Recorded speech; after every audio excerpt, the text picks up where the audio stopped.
자, 앞선 영상에서는 프로세스에 대해서 간단하게 좀 이야기를 했고요. 이번에는 이 프로세스 어떤 여러 가지 기능을 구현하기 위해서 여러 가지 기법들이 있어요. 그 기법들에 대해서 좀 이야기를 해보도록 하겠습니다. 이 부분에서 좀 문제가 어렵게 나오고 잘 나오거든요. 하나씩 보도록 하죠. 자, 일단은 스케줄링이라고 생각을 하면은 우리가 간단하게 그냥 우선순위를 관리한다 이렇게 생각을 하면 됩니다. 항상 도착한 대로 이렇게 부여를 하는 거는 스케줄링이라고 보기가 어렵죠. 그래서 뭐 너는 조금 쉬어라 라든지 너는 빨리 들어오고 너는 그만하고 뭐 이런 식으로 우선순위를 관리해서 먼저 실행돼야 되는 부분이 빨리 실행될 수 있게끔 하는 뭐 그런 거라고 보면 됩니다. 자, 근데 요거를 가장 크게 두 가지 분류로 나눌 수가 있는데 선점과 비선점이라는 개념이 있어요. 일단은 비선점 같은 경우에는 일단은 들어와서 처리가 되면은 처리를 시작하면은 그 처리되고 있는 프로세스는 중단을 할 수가 없습니다. 그래서 걔가 끝날 때까지 기다려야 돼요. 그게 이제 비선점이고요. 선점 같은 경우에는 중간에 멈출 수가 있어요. 근데 이 멈추는 것도 내 마음대로 멈추는 게 아니겠죠. 이 타임 슬라이스 단위로 멈추는 겁니다. 그래서 10초까지만 하고 너 10초만 해 하고 넘기고 그 다음에 또 할 수도 있지만 너 뒤로 가 이렇게 할 수 있다는 얘기죠. 그래서 비선점과 선점이 있고요. 이 각자의 특징을 일단 구분한 상태에서 종류가 세 가지씩 나옵니다. 그래서 FIFO, SJF, HRM 같은 경우에는 비선점이에요. 비선점 같은 경우에는 계속 그 프로세스 처리 되는 부분이 바뀌지 않기 때문에 뭐 공식을 암기한다든지 간단하게 볼 수 있는데 선점 같은 경우에는 굉장히 좀 복잡합니다. 그래서 선점 같은 경우에는 아마 실기에 문제가 많이 나올 거예요. 일단 이 하나씩 보도록 할 거예요. 일단 이 세 가지씩 구분될 수 있어야 된다를 먼저 생각을 하면 되겠습니다. 자, 일단 비선점부터 천천히 쉬운 것부터 봐야겠죠? 내려가서 보겠습니다. 첫 번째로 FIFO가 있습니다. 영어 써있는 그대로예요.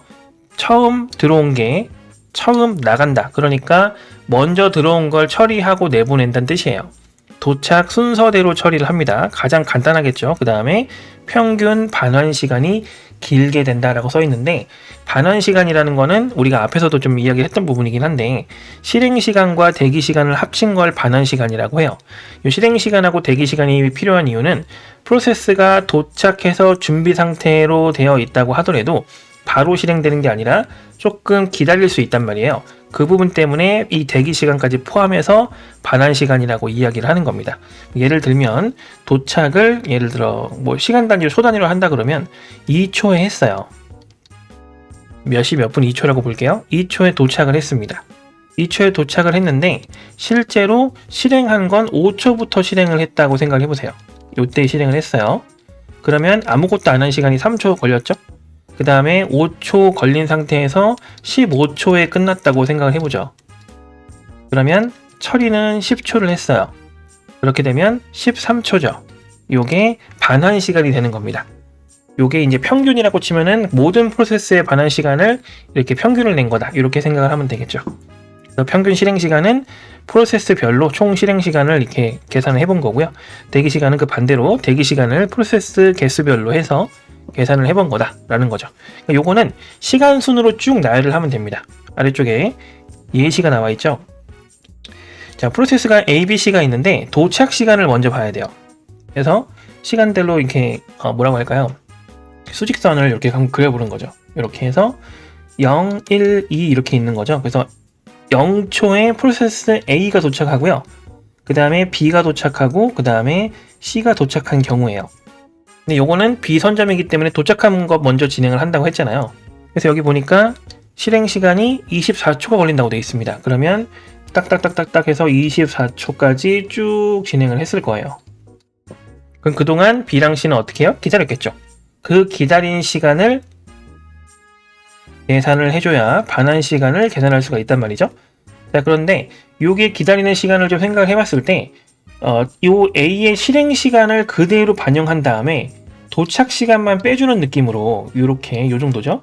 도착 시간을 빼주는 느낌으로 계산을 하게 되면은 조금 더 수월하다 이거예요. 그래서 앞선 프로세스의 실행 시간 합계와 도착 시간을 빼주는 그런 느낌으로 계산을 해주면 훨씬 더 계산이 편해진다. 뭐 그런 얘기입니다. 자, A는 먼저 도착했기 때문에 당연히 대기 시간이 없어요. B 같은 경우에는 이 실행 시간만큼 기다려야 하는데 얘가 도착을 1초 늦게 했잖아요. 그렇기 때문에 1초를 빼주는 겁니다. 그렇게 보는 거고, 그 다음에 C 같은 경우에는 A랑 B가 모두 끝나야 진행을 할 수 있기 때문에 24와 6을 더한 30이 대기시간이 되는 거고요. 대신에 도착을 2초 늦게 했기 때문에 마이너스 2를 한 겁니다. 이런 식으로 하게 되면 대기시간이 그렇게 어렵지 않게 계산이 될 겁니다. 어떤 느낌인지 아시겠죠? 가장 간단한 부분이다. 이렇게 보면 되겠습니다. 자, 이거는 여기 이제 딱 보이듯이 실행시간이 긴 게 먼저 도착을 해버리면 이 실행시간이 얼마 안 걸리는 프로세스들도 하염없이 기다려야 돼요. 내가 3초 일하려고 30초를 기다려야 된다. 요게 조금 불합리하다. 뭐 그런 얘기죠. 자, 요게 일단은 FI, FO에 대한 개념이고요. 그 다음에 SJF 같은 경우는 말 그대로 셧잡이라고 써 있잖아요. 실행시간이 짧은 순으로 처리를 합니다. 말 그대로 일단은 A는 먼저 진행을 하고요. 일단은 도착을 했으니까 시작하면은 누를 수 없어요. B선점은. 그래서 쭉 진행을 하고 나서 그럼 요거 진행이 끝난 다음에 보니까 도착한 게 B랑 C잖아요.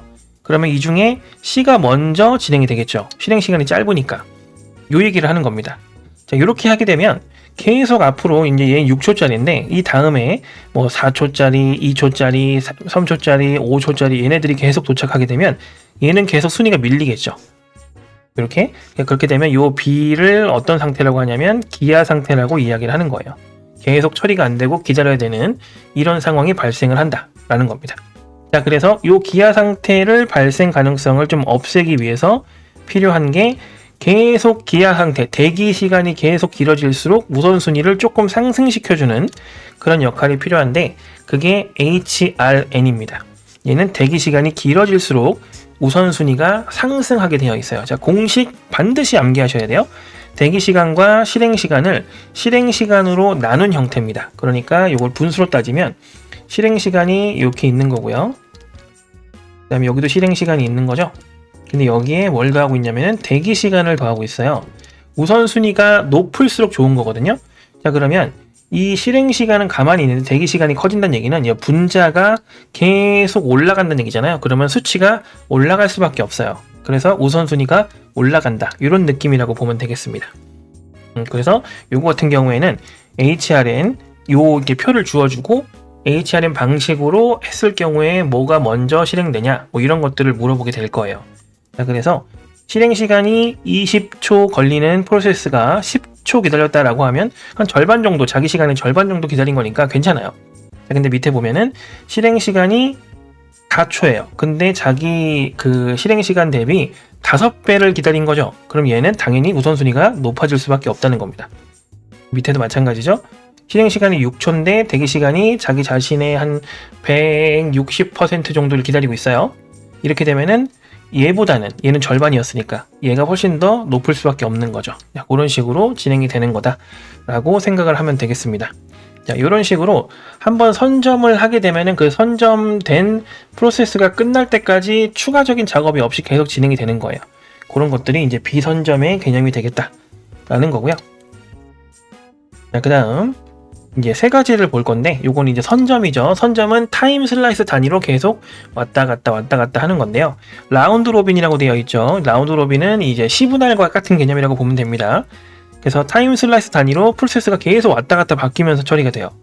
그래서 요거는 이렇게 예시로 보여드리기가 조금 애매한데 최근에 실기에 이 문제가 나왔었습니다. 이 프로세스 도착 시간이라든지 실행 시간, 그 다음 타임 슬라이스를 주어주고 이 타임 슬라이스 단위로 이 프로세스가 이게 전혀 진행이 됐을 때 뭐 대기 시간이 몇 초가 걸렸니 뭐 이런 것들을 물어보는 문제가 있었거든요. 자, 이런 거 같은 경우에는 실제 기출 문제를 기반으로 해서 같이 좀 공부를 해볼 필요가 있습니다. 이 문제 하나만 푸는데 굉장히 오래 걸리거든요.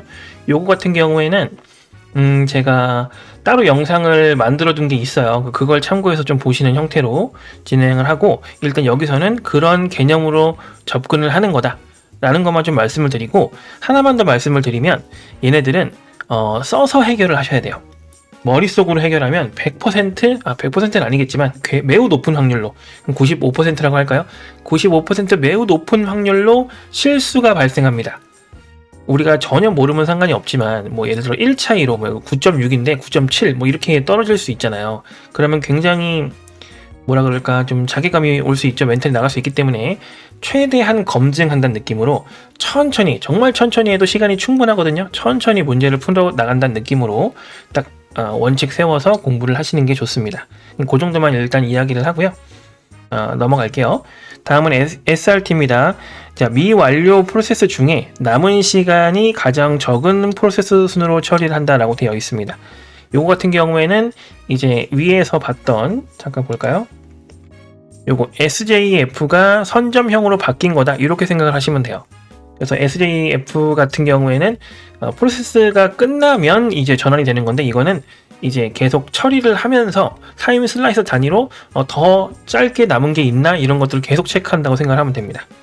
자, 그리고 MFQ 같은 경우에는 우선순위를 부여한 다수의 큐를 구성해서 관리한다라고 되어 있는데, 짧은 작업이나 입출력 위주의 프로세스 이런 데에 우선순위를 조금 더 부여할 수 있게끔 대기열이 굉장히 다양하게 있는 겁니다. 그 다양한 대기열 자체에 우선순위가 부여되어 있어서 좀 빨리 끝낼 수 있는 거라든지 우선적으로 처리해야 되는 부분을 이렇게 구분을 해놨다, 이렇게 보시면 돼요.